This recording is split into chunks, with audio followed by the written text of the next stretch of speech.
என்டிஏக்குள்ள விஜய் வருவார்ன்ற மாதிரியும் சில தகவல்கள் டெல்லியை சேர்ந்த பல முக்கியமான நபர்கள் வந்து போட்டு இருக்கிறதா பார்க்குறோம். சோஷியல் மீடியாவில் இருக்கக்கூடிய இன்ஃப்ளூயன்சஸ்லாம் அவங்களுக்கு இது கசி விடப்பட்டதா அப்படின்ற கேள்வி ஒரு பக்கம் இருக்க, என்டிஏவுடனான விஜய் டாக்ஸுக்கு எண்ட் கேம் இல்லை, அவ்வளோதான் முடிஞ்சுது அப்படின்னு நம்ம எடுத்துக்கலாமா?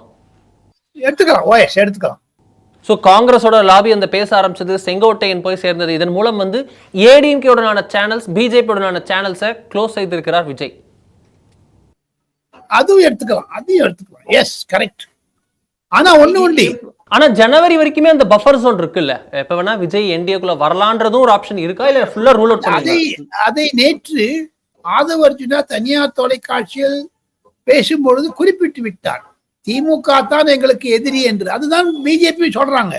ஆனா பிஜேபி என்ன நினைக்கிறாங்க, காங்கிரஸையும் விஜயும் தள்ளி விட்டமான ஏடிஎம்கேக்கு பிஜேபிக்கு லாபம்னு நினைக்கிறாங்க. அதுல ஒரு பெரிய பாயிண்ட் இருக்கு அருண். பட் அதெல்லாம் இன்னும் போக போகதான் தெரியும். ஏன்னா எப்படி இருந்தாலும் 18ஆம் தேதி 19ஆம் தேதி அமித்ஷா தமிழகம் வர இருக்கிறார். அப்பொழுதுதான் எல்லாம் நிலைப்படும். நேற்று முன்தினம் நைனா நாகேந்திரன் டெல்லிக்கு வந்து அஜய் நம்ம பல கட்சி தலைவர்களை சென்று விட்டு போயிருக்கிறார். நட்டாவிடம் பார்த்தார், BL சந்தோஷை பார்த்தார்.